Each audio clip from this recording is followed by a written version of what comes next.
Welcome, everybody, to this edition of Attention Talk Video. I'm your host, ADHD and Attention Coach Jeff Copper. With us in our studio, virtual studio, is Dr. Roberto Olivardi, and we're here to talk today about marijuana and ADHD and anxiety.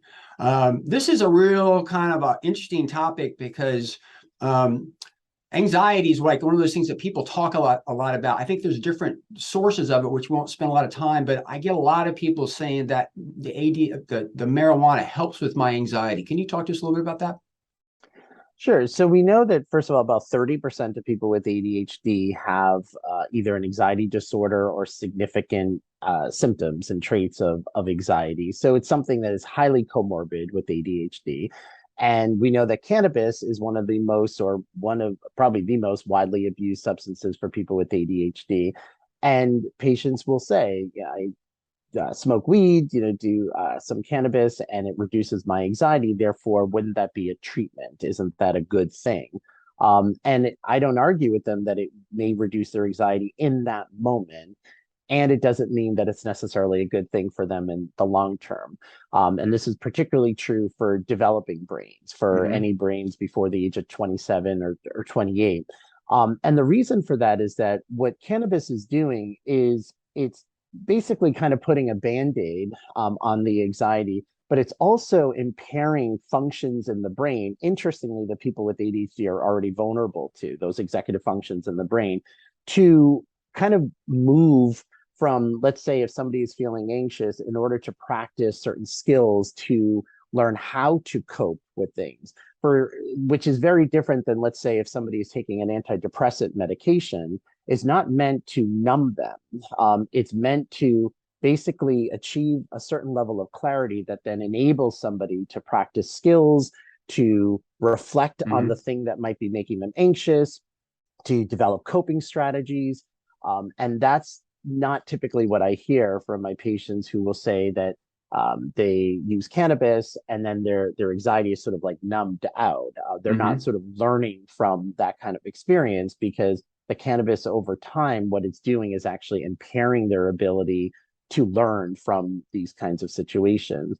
So So, usually in those cases, we want to give them other coping yep. skills for dealing with that anxiety. So it's numbing them to a degree that's I'm not sure I'm going to articulate this, but there's not a motivation to learn how to deal with whatever's causing that anxiety.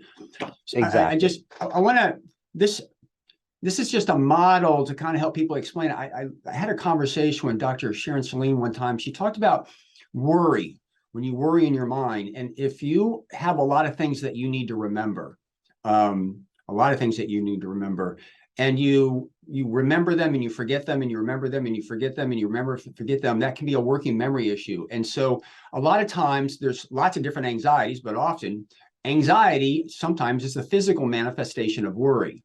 And I'm describing this because when I'm coaching people, sometimes I've got some, I call them attention exercise I put people in for them to again to understand the concept here. Because if you've got a lot of things that you're trying to remember and your working memory can't hold it, and you're not writing it down to offload that, the marijuana might reduce that anxiety, but you're not really learning the awareness that you've got to write those things down in order to go forward. So kind of tying that stuff in is it kind of takes care of the moment, but you numb yourself and you're not like, okay, I really need to understand my brain and coping strategy to go forward. And so I think that in that simple illustration, hopefully get some clarity of how it feels good, but it really doesn't empower you to kind of go forward. Did I misrepresent that, Dr. Olivardi, or is it? No, that I agree, and I think too, even a lot of times when we use that term anxiety, there's also the notion of stress, which is a little bit different. Yep. Stress being these everyday things, and we know that people with ADHD,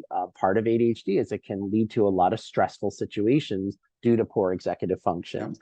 So if somebody sometimes we kind of need to feel a little bit anxious. And I'm not saying at clinical Yes. levels, but in Yep. other words, if I have a big project due tomorrow, I should be a little bit anxious to motivate me Yes. enough to get that project done.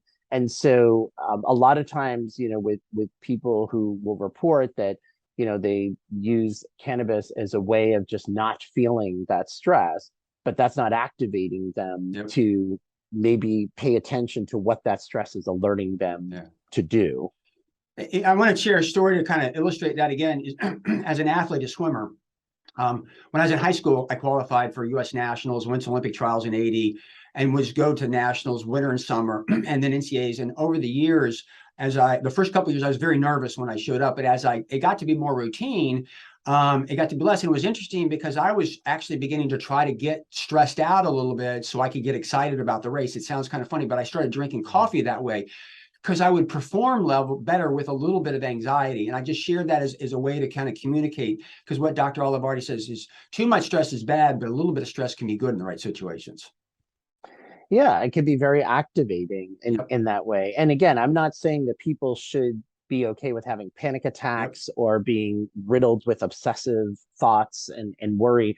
But in those cases, we want to give people Yep. tools and coping strategies for how to work through that. Yep. And the ADHD piece is you were mentioning from Dr. Celine, absolutely, a lot of times could be an executive functioning issue Yep. on top of sort of anxiety management techniques that you want somebody that could really Yep.